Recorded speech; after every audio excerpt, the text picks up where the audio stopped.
carta de Paulo nem sempre é tão fácil de ser compreendida, principalmente em alguns momentos. Nós precisamos ouvir o que ele também estava vivenciando pela parte. E muitas vezes semelhante à nossa realidade de vida também. O que Paulo está falando lá no dia de hoje contamos das mesmas realidades. Essa carta diz, e nessas palavras, que tem o pecado e tem a graça. O pecado ele reinou, a graça também reina. Ele fala que o pecado, em detrimento à graça, tem realidades opostas na vida do ser humano, e que somente pela lei isso tornou-se claro, e somente pela lei isso se tornou algo que pudesse ser percebido pelo ser humano.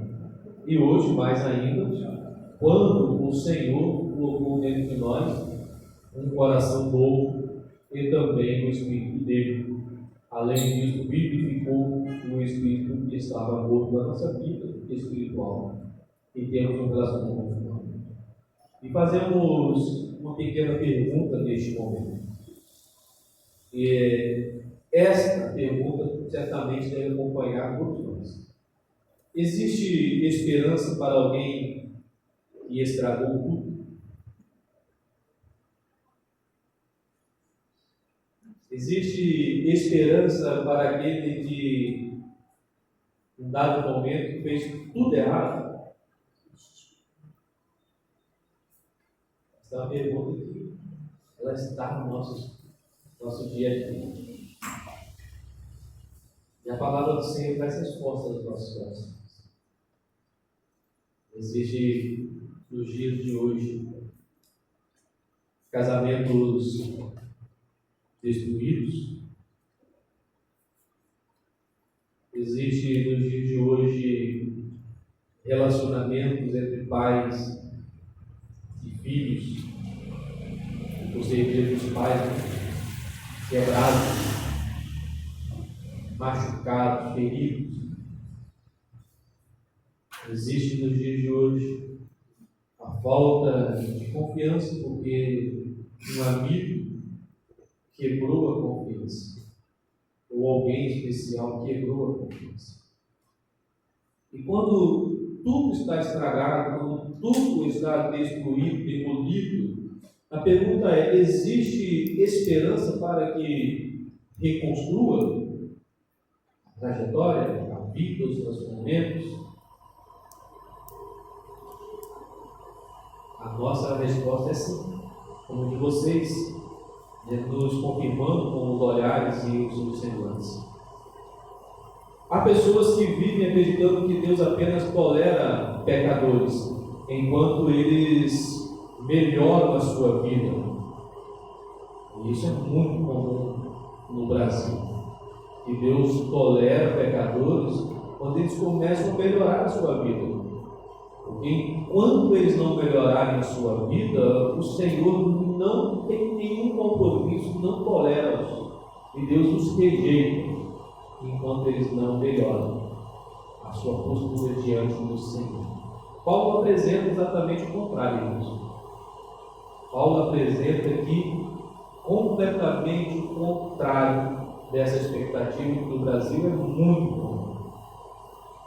Paulo fala que o Evangelho anuncia que Deus salva justamente aqueles que não conseguem se salvar, aqueles que não têm força, aqueles que não conseguem ir a Deus. É esta a mensagem que Paulo está falando para a igreja de Roma. Ele traz aqui a celebração destes versículos 20 e 21 do capítulo 5, para a nossa reflexão também, mas para a igreja de Roma. A igreja de Roma, após o decreto de Cláudio, o imperador Cláudio, que expulsou os judeus da cidade de Roma, e enquanto os judeus haviam saído, o pessoal saiu os judeus, né? Chegou lá e olhou, os cristãos estavam lá dentro da cidade, cultuando ao Senhor Deus Todo-Poderoso. Muitos gentios assumiram a liderança das igrejas quando os judeus tiveram que sair da igreja de Roma. E quando os judeus retornaram, surgiram algumas tensões naquele lugar, naquela igreja de Roma. E é por essa razão que a carta de Paulo aos Romanos ela é muito densa. E as palavras, às vezes, nos fazem confundir ou mal interpretar as Sagradas Escrituras na carta aos Romanos. Paulo é uma pessoa muito douta ao escrever, escreveu conforme a sua cultura, a sua aprendizado. E o que ele vivia muito bem formado aos pés de doutores da lei. E ele nos traz para nossas vidas esta passagem na carta aos Romanos, que era naquela época para tratar dessas questões aonde os judeus que retornaram à cidade de Roma criou tensões sérias com a igreja que estava sendo liberada por gentios naquele lugar. Os judeus retornaram e surgiram essas tensões e outros corriam o risco de serem desprezados e desprezados. Paulo então escreve para mostrar que todos pecaram, que ninguém é salvo pela lei e que todos dependem da mesma graça.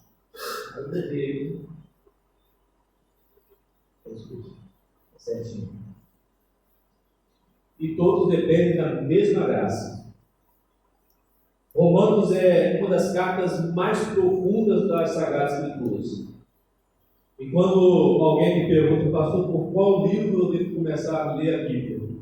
Eu gostaria muito que fosse Romanos, mas eu falo assim, vamos começar por Lucas, Evangelho de Lucas. Depois Atos. Depois de Atos, nós voltamos aos Evangelhos de Mateus, de Marcos e de João e seguimos para as cartas de Paulo. Começamos aí por Romanos, Gálatas primeiro, depois Romanos, e assim a gente segue essa jornada. Quanto mais se aproxima do Apocalipse, mais tensão nós encontramos nessas cartas. E esta carta de Romanos é uma das que tem mais tensão. Capítulo 1 ao capítulo 3, Paulo prova a culpa universal do ser humano. A carta aos Romanos. No capítulo 4, ele apresenta que Abraão foi o exemplo de justificação pela fé e não pelas obras. Inclusive, Abraão não viveu debaixo da lei que havia sido dada no Sinai, muitos anos depois de Abraão. No capítulo 5, ele mostra os resultados da justificação, o texto que nós lemos está dentro desse resultado. E dos versículos 12 a 21, ele faz uma grande comparação entre duas representações da humanidade. Ele fala de Adão e fala de Cristo. Ele fala que Adão trouxe condenação. Ele fala que Cristo trouxe reconciliação. Cristo trouxe a justificação que nós recebemos pela fé, uma vez dada pelo Senhor a cada um de nós. Nos versículos 20 e 21, Paulo responde uma pergunta inevitável: qual foi o papel da lei? E ao início desses versículos que nós lemos, ela serviu para mostrar a profundidade do pecado nas nossas vidas. Mas a última palavra nunca pertence ao pecado. A última palavra pertence à graça de Deus. Esta mensagem que foi para a igreja de Roma é uma mensagem para nós nos dias de hoje. Vivemos dias em que alguns estão minimizando o pecado. Temos um estudo ministrado que durou 3 estudos sobre o pecado. Foi resumido. 3 estudos que era para ser uma lição só, um dia. E descontrolou toda a minha agenda de colocar professores na escola dominical. Mas glorificamos a Deus porque pecado não pode ser minimizado, mal interpretado, mal vivido. A nossa vida é uma vida de santidade. E existe a necessidade de compreender pecado. Paulo se preocupa em fazer isso com a igreja de Roma. Se preocupa em deixar claro e não minimizarmos a questão do pecado. Outros vivem esmagados por culpa, pela culpa. se autoflagelando emocionalmente na sua vida, enxergando o pecado na sua história como um grande poder. Na verdade, tem. Quando Cristo não entra na história do ser humano, o pecado leva o homem para o inferno, para a condenação. O pecado é o que leva o homem para a distância de Deus. É o pecado que traz o homem à morte física, à morte espiritual e à morte eterna. E é por causa do pecado que a condenação está sobre o ser humano. E todos nascem debaixo da condenação. Todos nascem julgados. O pecado sim tem, mas o Senhor Jesus Cristo e a graça do nosso Deus, que é o seu amor, a sua ação em nosso favor, quando nós nada merecíamos, chama-se graça. A sua graça é maior. E é pela graça que a última palavra acontece na vida do ser humano. Adão trouxe condenação, Cristo trouxe a salvação ao ser humano. A última palavra nunca pertence ao pecado, pertence à graça de Deus. E nós não podemos viver minimizando o pecado, nem esmagados com um sentimento de culpa, pois o Evangelho corrige ambos. Tanto o viver minimizando o pecado, como ser esmagado pela culpa de não conseguir, de não ter a autossuficiência ou ser bom o suficiente para ser santo e perfeito. Na mente, em pensamentos, no corpo, em ações, ou na boca, em palavras. E aí a culpa vem. Lembro-me de Lutero, quando decidiu viver para o Senhor no mosteiro, onde estava longe de todo o seu olhar, de toda a sua ação com relação à sociedade, enclausurado em um quarto, sentia um dos menores homens, o pior pecador, cujos pecados não lhe saíam da mente. Se autoflagelava com a intenção de fazer com que o seu corpo pudesse ser fragilizado. Um dia ele entendeu, mesmo se ele esmagasse o seu corpo pelo sentimento de culpa, não resolveria o problema. O pecado da vida do homem, porque só pode ser resolvido pelo próprio Deus, pelo sacrifício do Senhor Jesus Cristo naquela vez. Lutero teve que aprender isso. Paulo já ensinava lá nos nossos corações. Paulo corrige ambos fatos. O pecado é pior do que nós imaginamos. A graça é infinitamente maior do que ousamos esperar.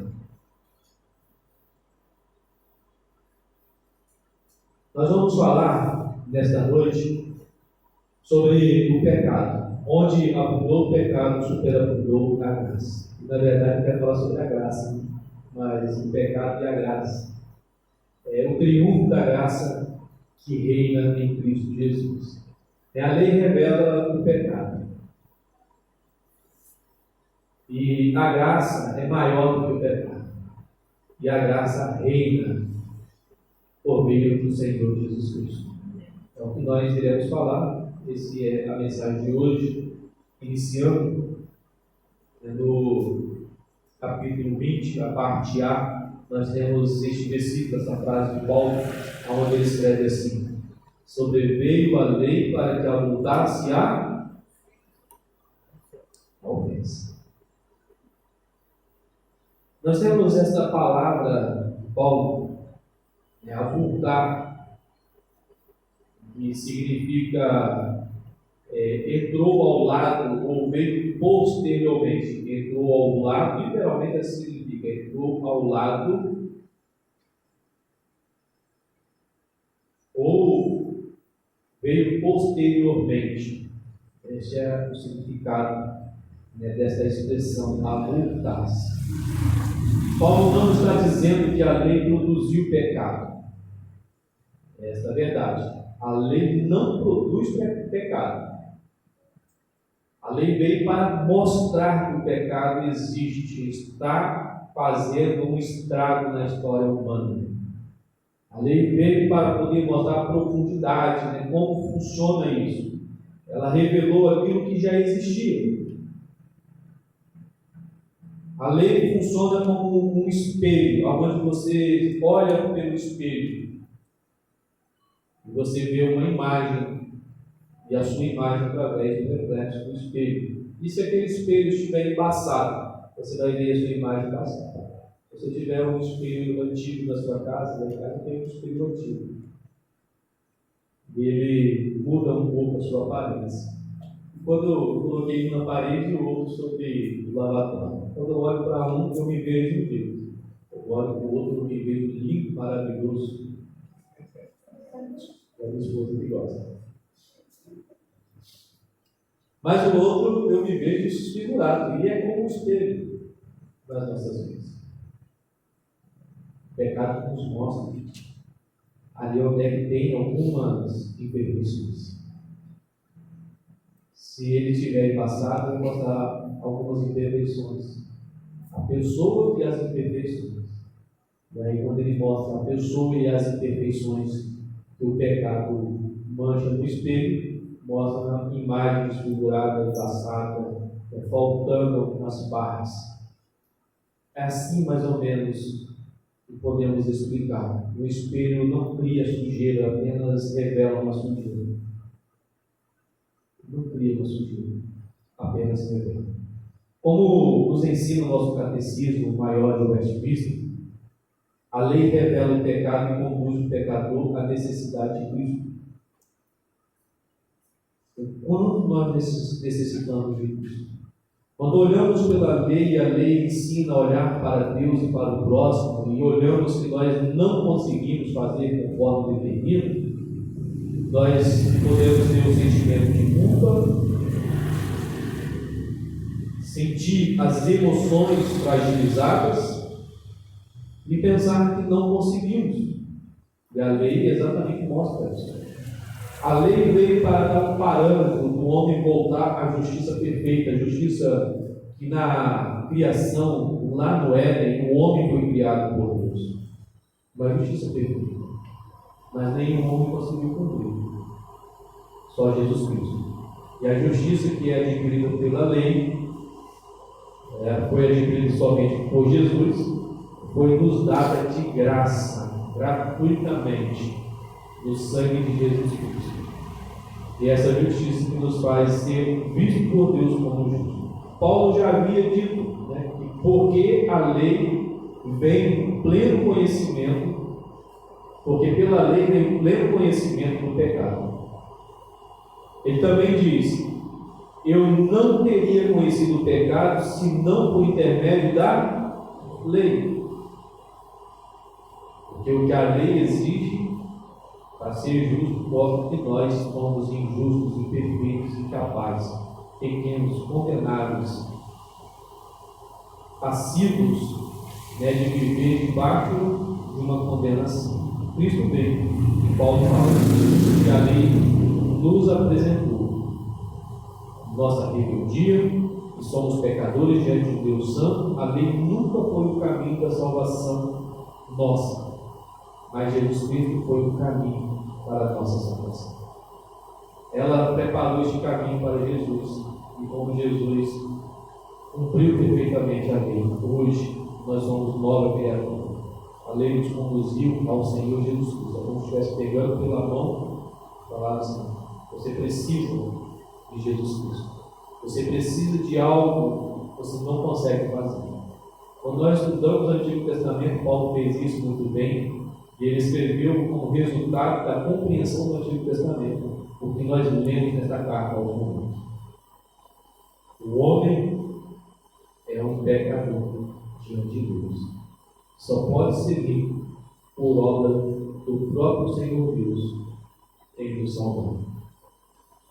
A lei preparou esse caminho que o Senhor Jesus Cristo nos salvou.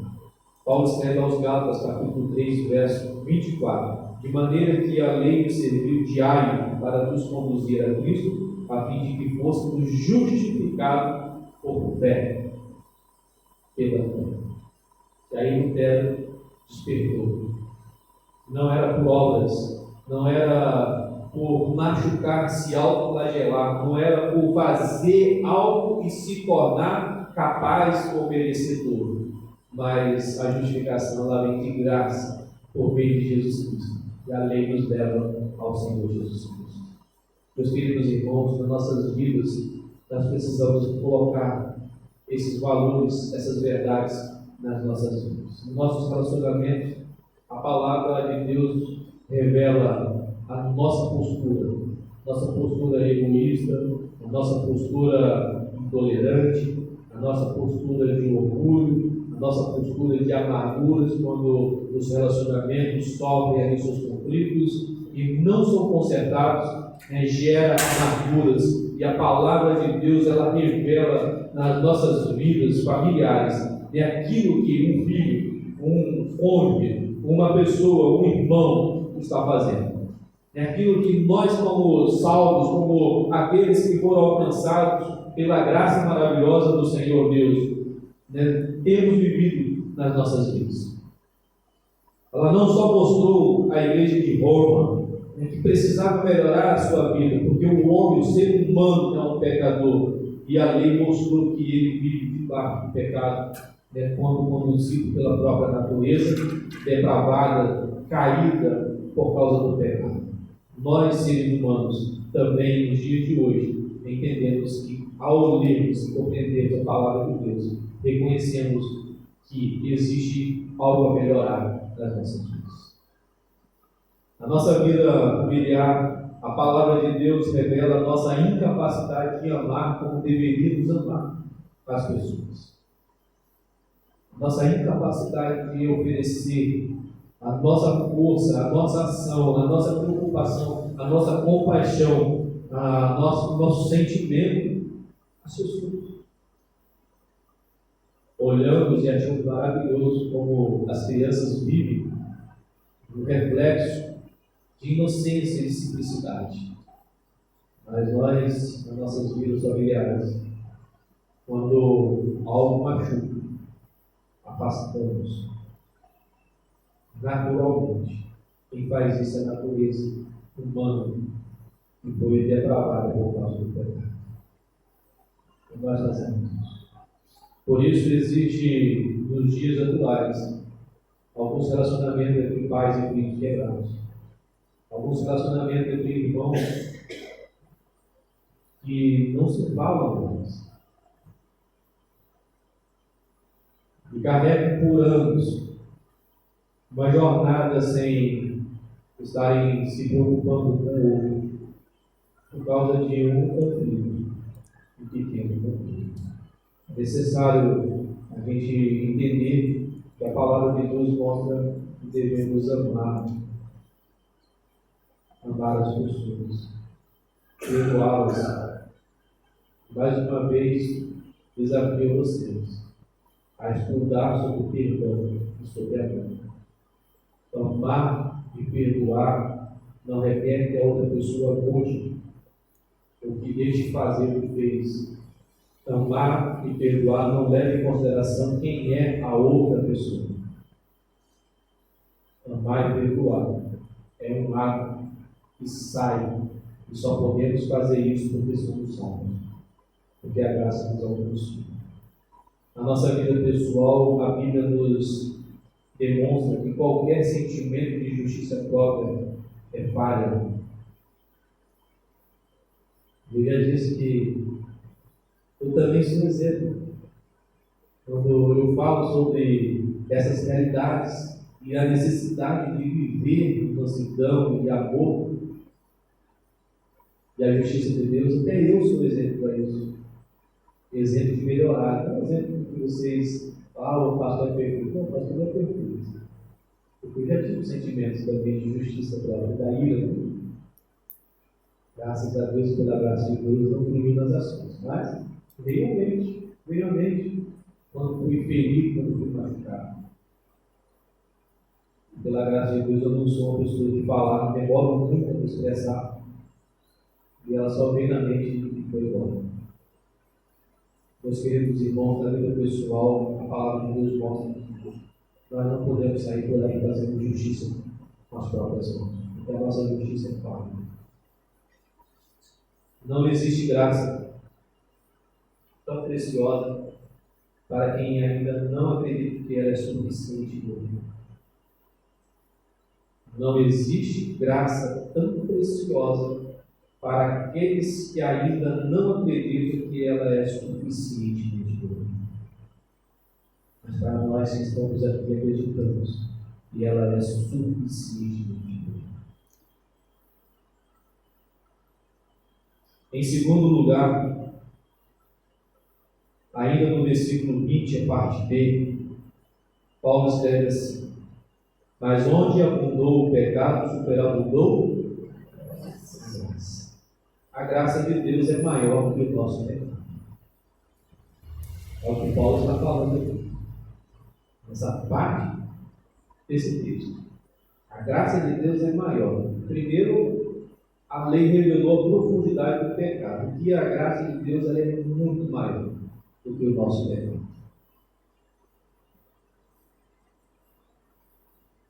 Aqui nós encontramos uma das maiores declarações do Evangelho.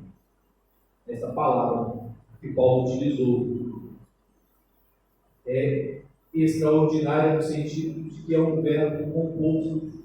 É uma palavra que foi criada, ela não existia na época, mas ele juntou duas expressões e formou uma palavra. E essa palavra significa literalmente transbordou infinitamente, ou ultrapassou todos os limites, ou foi muito além. Paulo cria uma palavra para mostrar que nenhuma palavra comum seria suficiente para poder definir essa expressão da graça. Porque a graça passou à frente, superabundou, transbordou, ultrapassou, transbordou infinitamente sobre o pecado, mais do que o pecado. Paulo cria uma palavra para isso. O pecado abundou, a graça superabundou. Não apenas igualou, ela não apenas venceu por pouco, ela transbordou. É o que ele está falando. A graça transborda mais, infinitamente mais, do que o pecado fez nas nossas vidas. Outro estrago, e estudamos aqui, está encerrando esse estudo nesta quarta-feira, encerra o segundo tema. Mas nesse segundo tema nós falamos sobre o estrago, a profundidade do estrago do pecado na vida do ser humano, sobre a graça. O pecado entrou na esfera humana, estragou o homem em todos os seus sentidos de vida, em todas as esferas. Ele tirou e alienou o ser humano de Deus. E alienado de Deus, o homem comete toda sorte de torpeza, de engano, de erro contra o outro, contra as pessoas, até mesmo contra as pessoas do seu vínculo familiar, por causa do pecado. Ele estragou o homem da graça abundante de Deus, do amor perfeito de Deus. Observe que Paulo ele não está minimizando o pecado. Ele está dizendo que o pecado abundou. O pecado ele cometeu algo grande, estrondoso, estragou o homem na sua mente, no seu coração, na sua vida, nas suas ações. E existem pessoas que têm a capacidade de tirar a vida do outro e olhar ainda com os outros, de estragar a sua própria vida e não ter temor, medo das consequências que ele causa para si mesmo e pode afetar a sua família, a esposa, o esposo, ou filhos, ou pais, ou parentes que estão nas mãos. Paulo não está minimizando, ele está dizendo exatamente o que o pecado faz. Ele afirma que a graça foi além daquilo que o pecado fez nas nossas vidas. Isso não é um incentivo ao pecado, porque Paulo mesmo diz, diante disso, então, nós vamos pecar? De maneira nenhuma, porque vamos ser tratados não para viver no pecado, mas para a glória de Deus. O capítulo seguinte começa justamente respondendo este mal entendido. Ele fala assim: que diremos, pois? Permaneceremos no pecado para que seja a graça mais abundante? Ele diz: de modo nenhum. Capítulo 6, logo no início. A graça não é uma licença para o pecado. A graça de Deus não é uma porta aberta para poder sairmos e falar assim, agora eu vou para casa e eu vou pensar em alguns pecados para fazer. De maneira nenhuma, não é uma licença para vivermos libertinagem ou qualquer tipo de engano e erro, mas a graça é um caminho para adorarmos ao Senhor, porque tudo que Ele fez pela graça foi para nos reconciliar e amar. Ele nos amou quando nós não merecemos. Ele nos reconciliou quando nós éramos inimigos. Ele nos restaurou quando nós não o queríamos. Ele levou o seu filho naquela cruz e as pessoas que representavam a humanidade, estavam ali cuspindo, humilhando, escarnecendo do Senhor Jesus Cristo. Aqueles que andaram com o Senhor fugiram. As mulheres ficaram ali, algumas delas. A mãe principalmente, sofrendo toda a tortura que fizeram com Jesus. Aquele que disse ser forte e falou assim, não te abandonarei, e abandonou o Senhor Jesus Cristo. O Senhor morreu naquela cruz, e antes mesmo que completasse seus 3 dias, os seus discípulos já tinham voltado à sua vida normal, foram pescar, voltaram para as suas cabanas, voltaram para as suas casas. O ser humano, por causa do pecado, ele abandona o Senhor. E aí veio a graça. Eles conheceram a graça. E ela não é um convite para voltar à vida normal. Não é um convite para fazer as coisas da nossa história transgeracional. Não é um convite para repetirmos erros que alguém já cometeu no passado. Paulo diz que nós somos libertados do domínio do pecado. Se confessarmos nossos pecados, Ele é fiel e justo para perdoar os pecados e nos purificar de toda injustiça. Disse João, na primeira epístola, capítulo 1, e o verso de número 9. Este é o apóstolo João.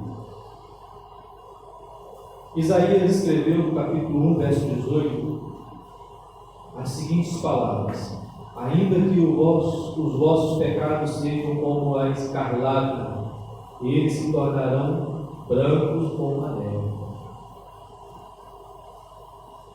Meus queridos irmãos, antes do Senhor Jesus Cristo morrer, o que Paulo escreveu no Novo Testamento já havia sido revelado para o povo de Deus. Faltava entender essas palavras, e ali nós encontramos a eleição, o chamado, a justificação, o perdão das nossas vidas, já antes de Cristo morrer. Não existe pecador grande demais para nós. Não existe pecado grande demais para nós. Tanto o pecador como o pecador. Existe apenas um Salvador infinitamente suficiente para aquilo que nós estávamos tratando. O Senhor Jesus. Talvez exista, não conheçamos, casamento marcado por anos de ressentimento. Mas, conforme Paulo escreve, a graça maior. A graça maior. Porque todas as mágoas que possam existir, talvez possam existir ressentimentos, não de relacionamentos conjugal, mas da vida familiar, entre irmãos, entre amigos, entre pessoas do trabalho, entre pessoas do nosso convívio, pessoas que nós não queremos, e eu não quero dizer que eu não quero passar na frente de alguém, mas usando aqui para que também sintamos o mesmo efeito, que estamos no mesmo barco, nas mesmas condições. Talvez existam pessoas que nós não queremos passar na mesma calçada. E se existe, nós precisamos mudar o nosso coração. Porque não existe ressentimento tão grande quanto o que Cristo fez na cruz. A graça superabundou é infinitamente maior do que todos os erros que um homem possa cometer, ou uma mulher, uma criança, um adolescente, um jovem, um senhor, uma senhora, uma moça, um moço, possa fazer contra alguém. Não existe tão grande quanto a graça. estou dizendo para sair abraçando todas as pessoas que te machucam. Estou dizendo que a graça é infinitamente maior. O que ela faz muda a história das pessoas. E se um dia esse converteu, este que machuca, este que pede, se converteu ao Senhor, abracemos juntos, caminhando juntos. E se a graça é maior, é possível viver juntos no mesmo lugar. Podemos viver juntos no mesmo lugar. Às vezes, por causa da nossa realidade, do nosso tempo, tenhamos em nosso meio filhos que estão distantes, jovens e adolescentes que estão distantes, pais que estão cansados, crentes que carregam culpas de muitos anos. A graça nos continua amando, a graça de Deus é assim. Não é porque o pecado seja pequeno, o pecado é grande, mas é porque Cristo é infinitamente suficiente. Amém? E terceiro lugar, versículo 21, Paulo escreve assim: assim também reinasse a graça pela justiça para a vida eterna mediante Jesus Cristo, nosso Senhor. O verbo principal aqui muda. Paulo agora ele fala de reinos. E aqui ele muda o contexto da sua explicação, da sua escrita. Ele passa a falar de reinos. E neste versículo ele fala que o pecado reina. E depois ele fala que a graça reina. Ou seja, são dois reinos, dois reis, dois governos, dois destinos. O pecado governa produzindo morte e Cristo governa produzindo vida. Observe que Paulo não diz que a graça reina ignorando a justiça. Ele diz que ela reina. A graça reina pela justiça. Por que ele usa essa expressão desta forma? Porque o Senhor Jesus Cristo satisfez completamente a justiça que a lei determina. O Senhor Jesus Cristo cumpriu a lei perfeitamente, ele satisfez completamente a justiça divina que a lei determinava. Por isso que ele usa essas expressões. Na cruz, a ira de Deus foi satisfeita, a culpa foi paga, a justiça foi cumprida.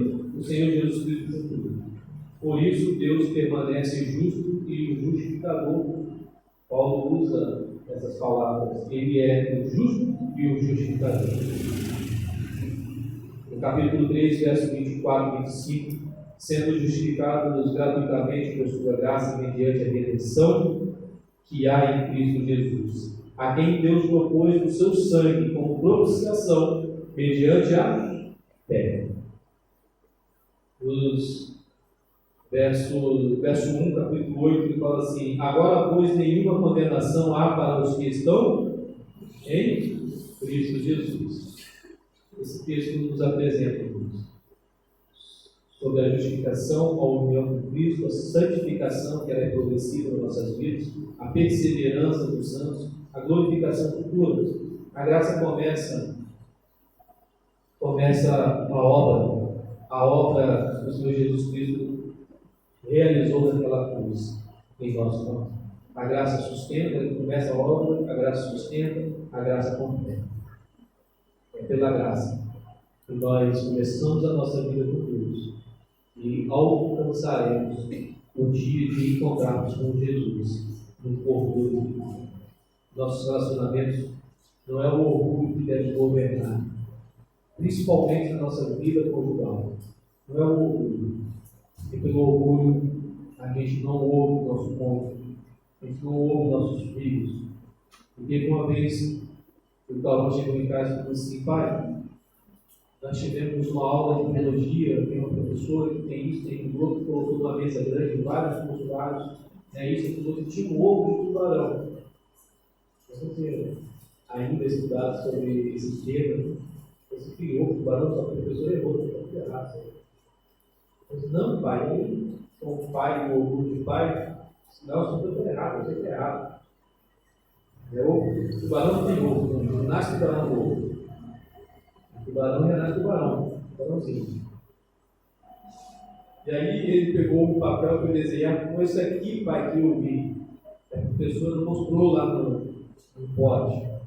Eu, tá bom, eu vou pesquisar e conversando depois. Daí eu fui pesquisar, eu descobri que eles têm 3 modos de reprodução. O bíparo, coloca o ovo e eclode o tubarão. Ovo vivíparo. O ovo não sai, mas o tubarão nasce dentro do útero, sai do ovo, passa para o útero, cresce e depois sai. É ovo vivíparo. E depois vivíparo. Não tem ovo em nenhum momento. E nasce, tem 3 tipos. E quando ele chegou da escola, eu disse, filho, vem cá, mas quero pedir perdão a você. Pedir perdão a você e reconhecer que a sua professora estava certa. Ela não estava errada. Não existe. Peguei aquela reportagem, mostrei para ele, assim, desse jeito, que realmente acontece. A gente, por orgulho, destrói relacionamentos. Esse orgulho bem nasce. Eu ia descobrir que peguei 3 fotos daquele tubarão nascer. Eu ia ficar quietinho, para que eu não tivesse a aparência de eu para o meu filho. Ia empurrar isso da barriga. E muitos relacionamentos nos acabam. Entre famílias, pais e filhos, irmãos e irmãos, amigos e até mesmo cônjuges. Porque o orgulho destrói, o orgulho é pecado. O orgulho traz a nossa história, a ruína aos nossos sonhos e os nossos anseios. O orgulho não deve governar nossas vidas. A graça sim deve governar nossas vidas. Não é o passado. Não é o passado que define quem nós somos. É o Senhor Jesus Cristo que define quem nós somos. Não olhe para o seu passado e fale que você é a pior pessoa. Você é a melhor pessoa que Deus fez e na obra da cruz restaurou. Você é um filho de Deus. Aos olhos de Deus, você é quem você é. E a graça está fazendo você ser quem você é. Não é a comparação em ter mais conhecimento bíblico, mais experiência religiosa ou espiritual, que vai te definir quem você é. Você não deve ser comparado com ninguém. Você deve ser o exemplo da graça que te alcança e te faz progressivamente espelhar o que Cristo é. É a graça que você deve olhar. Não se você é menor ou maior que alguém. E nós todos somos pequenos.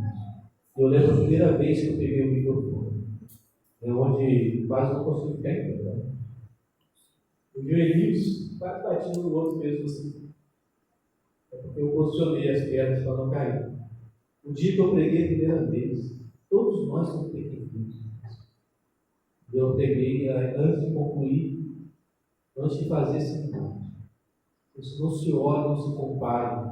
O que você não consegue fazer, o que você não faz.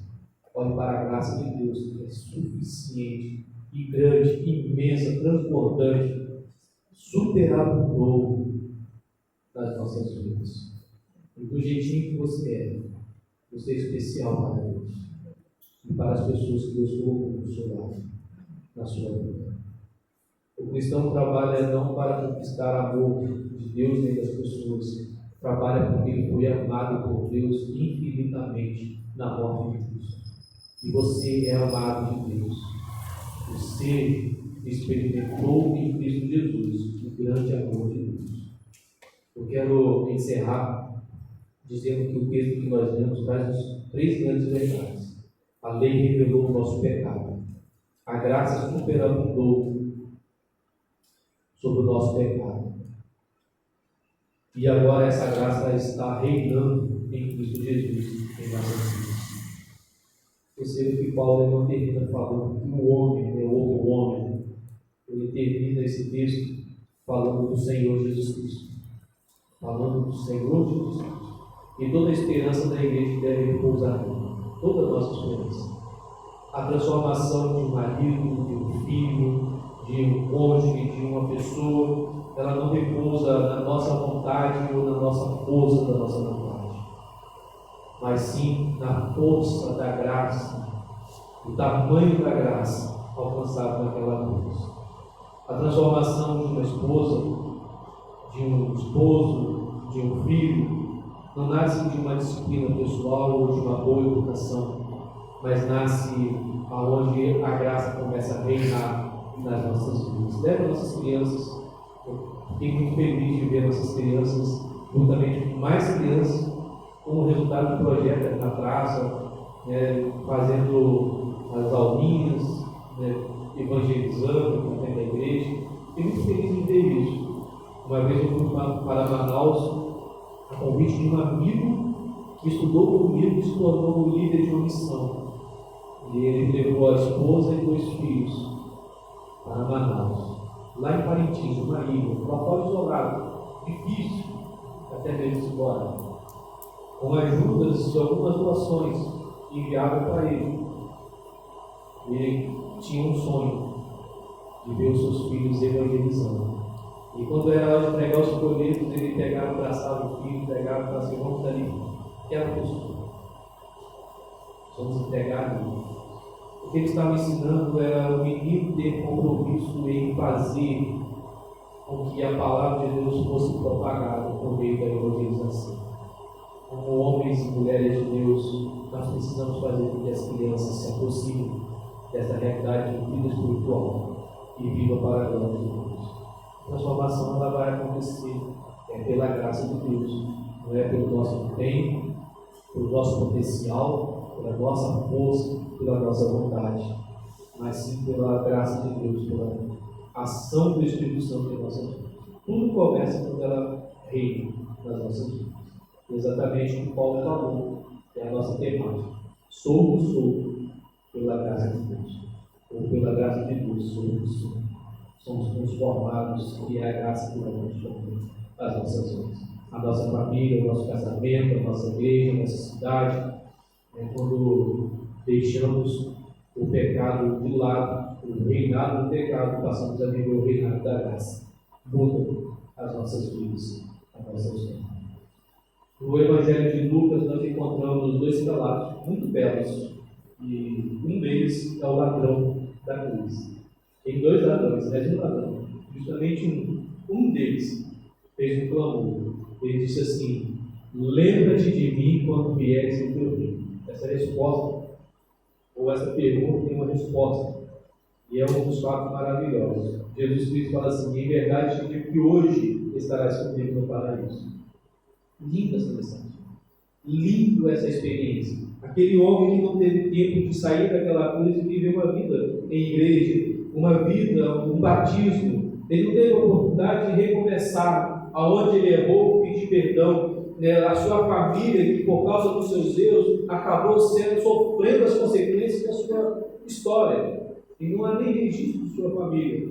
Mas comparemos isso. Se aquele homem tinha família, ele não tinha uma família bem saudável, de uma forma emocional. Ele não teve tempo de voltar lá e recomeçar a sua história. Mas ele teve uma nova história junto com o Senhor Jesus Cristo, e foi a partir daquele mesmo dia.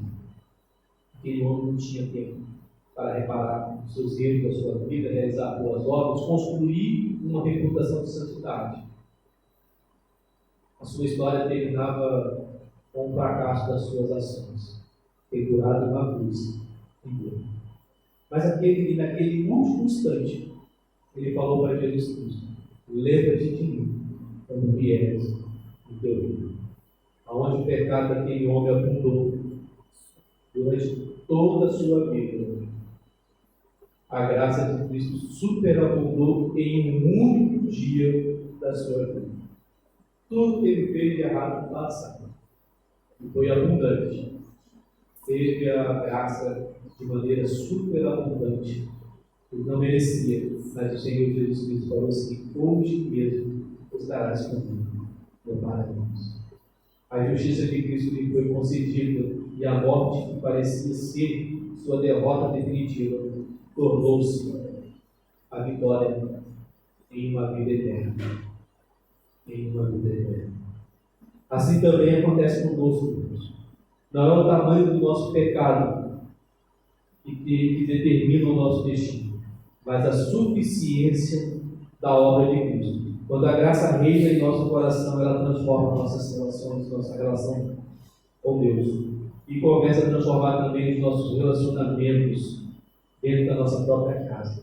Maridos aprendem a amar sacrificialmente, esposa aprende a servir com alegria, pais aprendem a criar os seus filhos na disciplina e admoestação do Senhor, filhos começam a honrar os seus pais, e a igreja passa a refletir o caráter daquele cuja graça reina para a vida eterna. Esses slides depois vocês podem ver no WhatsApp, só acessar o meu perfil e nos falar. Se vocês quiserem baixar, eu sempre consumo. Eu quero encerrar com essa frase.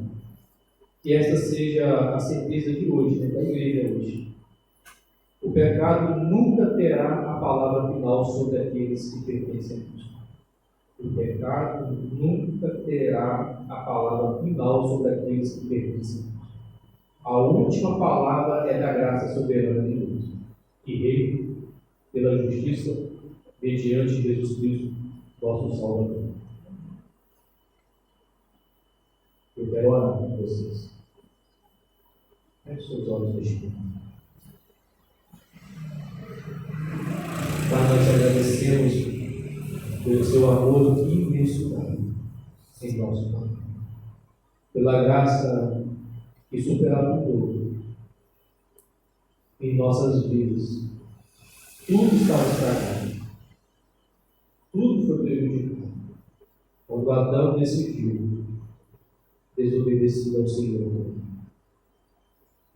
A esperança poderia não existir quando a nudez dos seus corpos começaram a ser visíveis aos homens.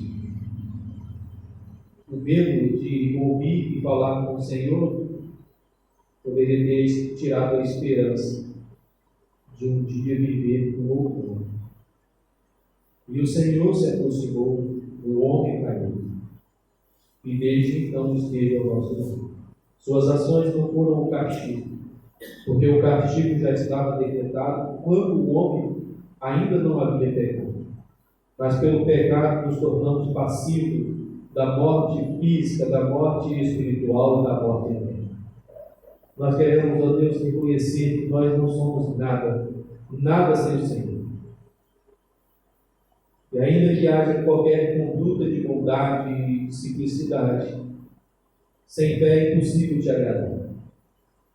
E hoje, ainda debaixo das tuas mãos poderosas, lavados pelo teu precioso sangue naquela cruz, reconhecemos a sua majestade e a profundidade do seu amor para conosco, da graça que infinitamente supera tudo, transbordou nas nossas vidas, pois deveras o estrago do pecado nos levou a vidas de agravos emocionais, de dores, de medos e anseios, por nossos próprios erros e atitudes impensadas, movidas pelo nosso próprio coração. Ainda falhamos com quem nós amamos e quem o Senhor colocou no nosso nome. Pedimos as tuas misericórdias sobre nossas vidas durante essa semana e durante os nossos últimos dias de vida sobre a face dessa terra. De hoje até o dia que o Senhor nos buscar, que o Senhor nos guarde, nos sustente como igreja do Senhor. Que esta igreja esteja de pé te louvando e te adorando, e que o Senhor renove em nossos corações a força do Senhor. Em nome de Jesus te oramos e te agradecemos. Amém. Vamos colocar em pé neste momento. Nós estaremos recebendo a bênção apostólica Enquanto os irmãos se preparam para sair, e eu espero que os irmãos esperem um pouquinho, nós ouviremos o pós-lúdio e estaremos pedindo para ir para a próxima vez. O Senhor lhes dê uma excelente semana. Os nossos avisos seguirão a bênção apostólica e logo depois o pós-lúdio. Que a graça do Senhor Jesus Cristo, o grande amor de Deus Pai Todo-Poderoso e as doces consolações do Espírito Santo seja sobre você, o seu lar, esta igreja e as igrejas espalhadas sobre a face da terra, até a volta triunfal de Cristo Jesus. Amém. Irmãos, eu pedi só um apoio para poder transmitir os slides, os avisos.